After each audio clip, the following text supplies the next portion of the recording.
how you start your downswing is an absolutely crucial part from the top of the swing through impact, whether you're going to have success or whether or not you're going to absolutely fall apart consistently.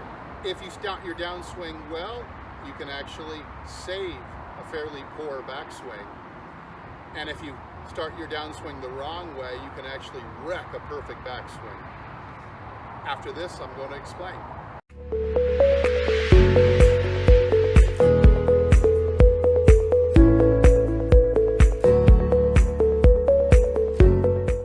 Hey again, it's Steve from HitItLonger.com. Thanks for joining me. If you're new to my channel, please consider hitting the subscribe button so you can get the notification of all the future videos that I come out with. Okay, let's get right to it. We're talking about individual steps that you want to feel to start your downswing.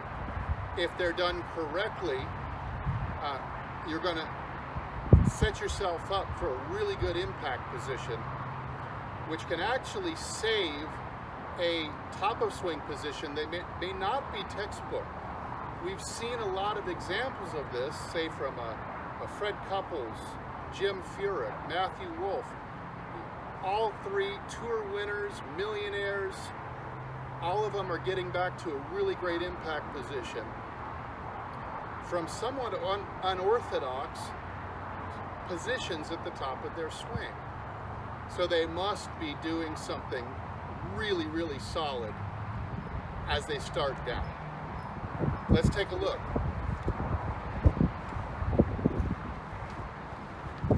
Okay, so I'm employing the chair here again, so you'll be able to see the crucial actions I'm going to be making starting down with my hips and my pivot.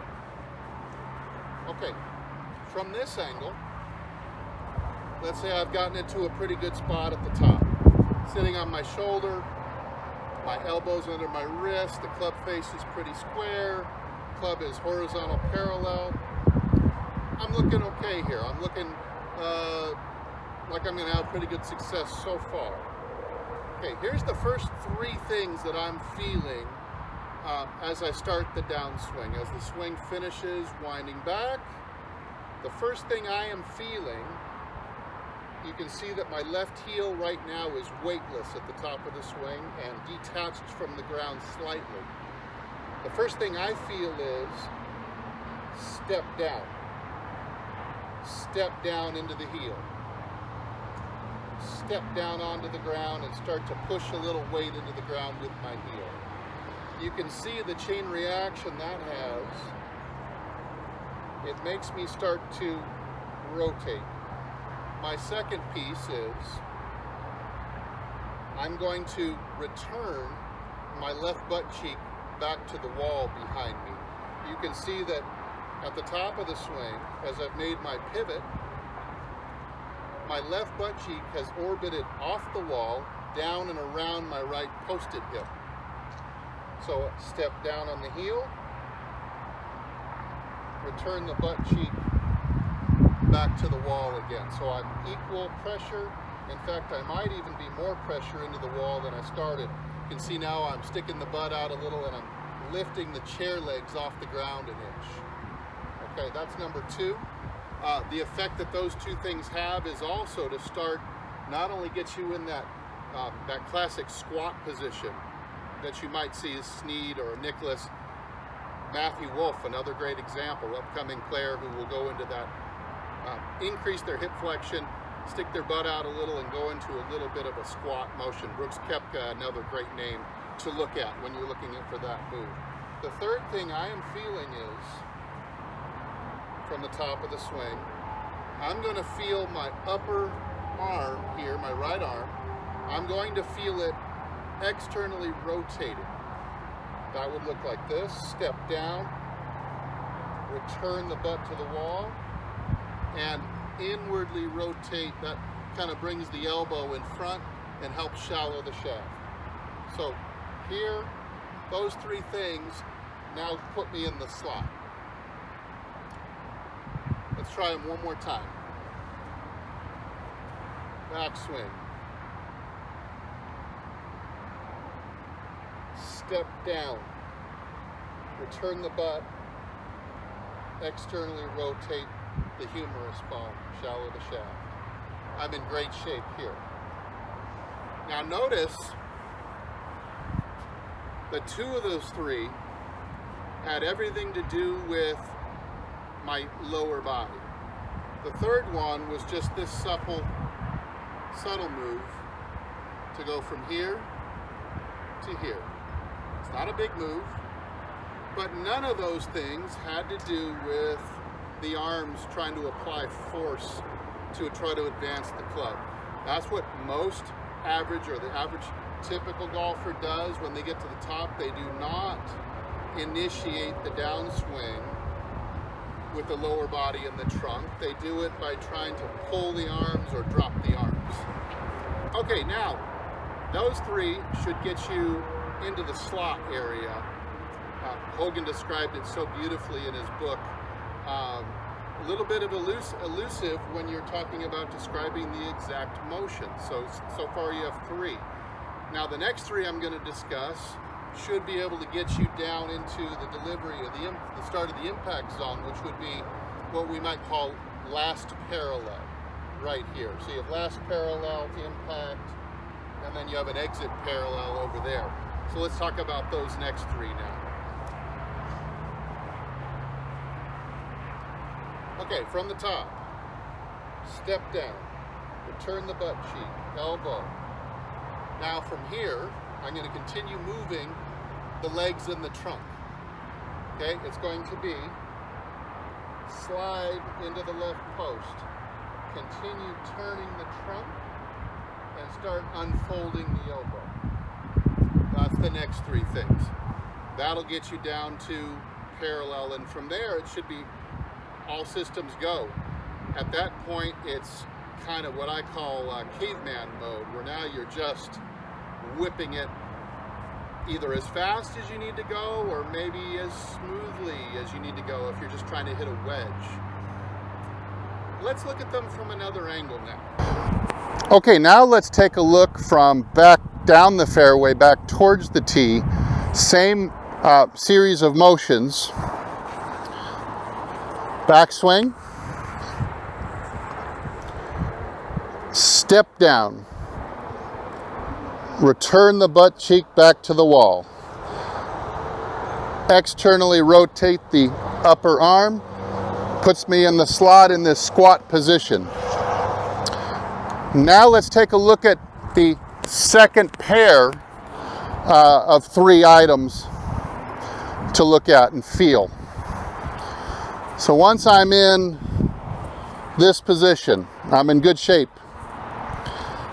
I'm now going to slide to the left post, continue to unwind my chest,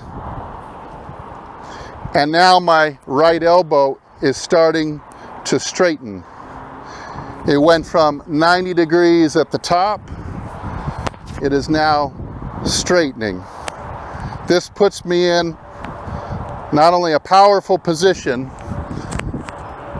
but my right side is now under, the club is at last parallel, and it just becomes a whipping exercise after that. So we have two sets of three. Of course, you're not going to be able to do these things for the first time at full speed. You probably won't be able to do them even with the ball in the way. So if you've diagnosed that you don't start down very well, and perhaps your backswing is perfect and you're wondering, why am I not so good? Why do I keep spraying the ball if my backswing is so good? Everyone compliments me on it. And you see somebody else and they don't have very much of a swing by looks, but they seem to be hitting it a lot straighter than you. You want to pay attention to these things. The way you train it is by doing these at home without a ball over and over and over again, very slowly. We're talking about, if we're watching my favorite movie, The Karate Kid, we're talking about the part where he's doing wax on, wax off, over and over and over again until he's exhausted. And until they come up with a better way of learning stuff like this, this is what you've got to do if you're going to learn how to make your downswing start better. At home, just here, step down, return, elbow, sliding, turning, elbow, straightening. From here, I can simply throw the club to the finish line. All my angles should be solid. My power is there. I should have great success. Okay, let's give it a shot. It's going to be coming right at you.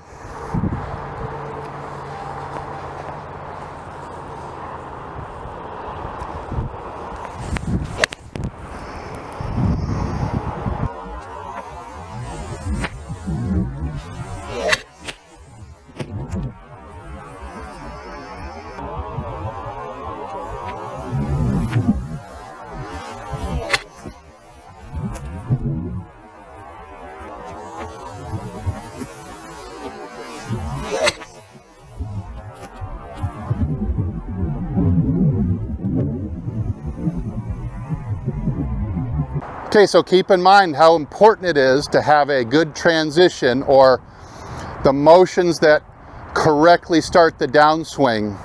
It's very easy for a swing to go wrong from the top.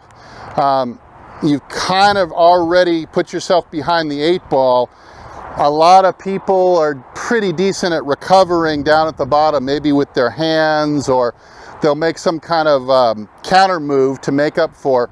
But if you're really ever going to be consistent, you got to put some time into these steps. Keep in mind, this is not something that will happen overnight. This is something you'll have to train over and over and over again at home without a ball, just so you can take it to the driving range. And the next step after that would be to take a 9-iron or a wedge like I'm doing and practice full swings, but relatively slow tempo and distance.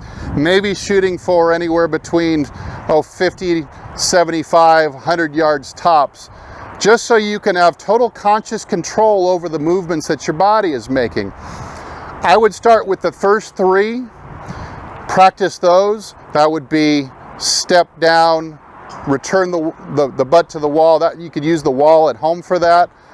Practice this motion. You can practice them by themselves first before you put the 3 together, if that's what your pace needs to be. I hope this helps. Please consider subscribing to the channel. I'd love to have you leave a comment or ask a question down below. Thanks for watching. I'll see you again next time, and I'm going to keep working on this.